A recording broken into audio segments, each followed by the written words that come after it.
യോഹന്നാന്റെ സുവിശേഷം 2-ാം അധ്യായം 1-ാം തിരുവചനം.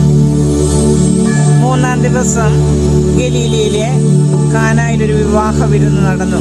യേശുവിന്റെ അമ്മ അവിടെ ഉണ്ടായിരുന്നു.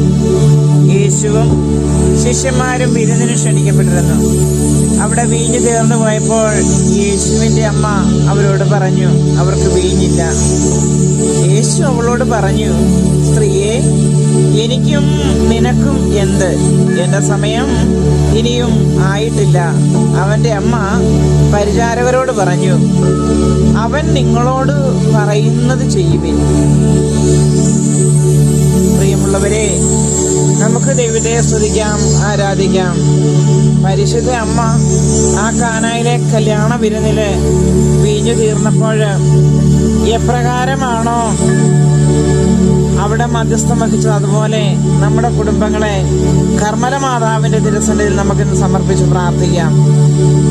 കർമ്മല മാതാവേ, ആ കാനായിലെ കല്യാണ വിരുന്നില് എപ്രകാരമാണോ ആ കുടുംബത്തിൽ പ്രവർത്തിച്ചത്, അതുപോലെ ഞങ്ങളുടെ കുടുംബങ്ങളില് ഇന്നേ ദിവസം ഈ നാളുകളില് എന്താണ് കുറവുള്ളത്, ആ കുറവ് പരിഹരിക്കുവാൻ കർമ്മല മാതാവേ ഈ നിമിഷം ഞങ്ങൾക്ക് വേണ്ടി മധ്യസ്ഥം വഹിച്ച് പ്രാർത്ഥിക്കണമേ. ഞങ്ങളുടെ സാമ്പത്തിക ബുദ്ധിമുട്ടായിരിക്കാം, ദാരിദ്ര്യമായിരിക്കാം, സമാധാനമില്ലാത്ത അവസ്ഥയായിരിക്കാം, മദ്യപാനമോ മയക്കുമരുന്ന് അടിമപ്പെട്ട മക്കളായിരിക്കാം, തെറ്റായ ബന്ധത്തിന് അടിമപ്പെട്ട മക്കളായിരിക്കാം. ഞങ്ങൾക്കറിയില്ല ഞങ്ങളുടെ കുറവുകളെ നോക്കി ഞങ്ങൾക്ക് വേണ്ടി മധ്യസ്ഥം വഹിക്കണമേ.